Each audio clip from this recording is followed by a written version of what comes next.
এই জমির থেকে ৭ থেকে ৮ লক্ষ টাকা পাওয়া আমার সম্ভাবনা আছে।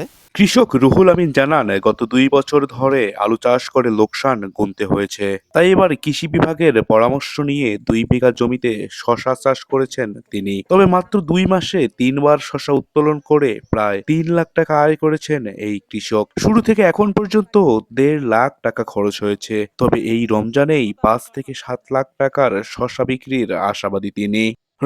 আমি গত ডিসেম্বর মাসের ৩০ তারিখ ২ বিঘা জমিতে শশা লাগাই। আল্লাহর রহমতে ৭৬ দিনে আমি ফল ছেঁড়া শুরু করছি। তখন থেকে ৭৬ দিন থেকে আজ যাবত ফল ছেঁড়া পর্যন্ত ২.৫ লক্ষ টাকা আমি প্লাস বিক্রি করছি। আবারও এই সম্ভাবনা যে আগামী ঈদুল ফিতর পর্যন্ত আমার আরও ৪ থেকে ৫ লক্ষ টাকা বিক্রি হওয়া সম্ভব। আমি পরিশ্রম করছি, আল্লাহর রহমতে আমি লাভবান ব্যাপক হয়েছি। রমজানে বিশেষ চাহিদা থাকায় দেশের বিভিন্ন জায়গায় যাচ্ছে এসব শসা। বাম্পার ফলন ও ভালো দাম পাওয়ায় আগ্রহী হচ্ছেন অন্যান্য কৃষকরাও। শসা খেতে কর্মরত শ্রমিকরা জানান, গাছে প্রচুর শসা ধরেছে, তাই লাভও ভালো হবে। জেলার বাইরে থেকে কিনতে আসা ব্যবসায়ীরাও জানান, ঢাকা সহ বাইরের জেলাগুলোতে শসার প্রচুর চাহিদা রয়েছে। সব মিলিয়ে প্রায় ৭-৮ লাখ টাকা আমাদের বিক্রি হবে ইনশাল্লাহ।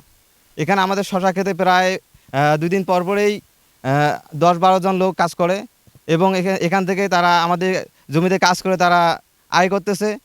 তো এই শশার ব্যবসা করে আমরা কৃষকরা একটু ফলাফল ভালোই করছে।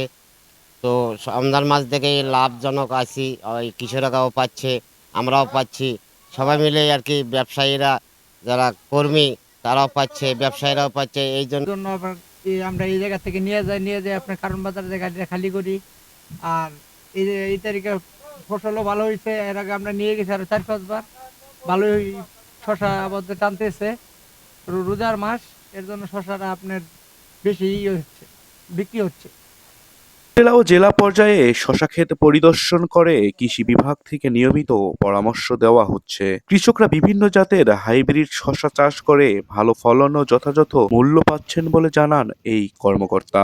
আবহাওয়াটা সম্পূর্ণ অনুকূল ছিল। অনুকূল থাকাতে এবার শীতকালীন শাকসবজির একটা বলা যায় যে বাম্পার একটা আমাদের ফলন হয়েছে। আমাদের এই রবি মৌসুমে আমাদের ৬,৩৬৫ হেক্টর জমিতে আমাদের শীতকালীন বিভিন্ন শাকসবজি আবাদ হয়েছে। এর মধ্যে শশা একটা অন্যতম ছিল।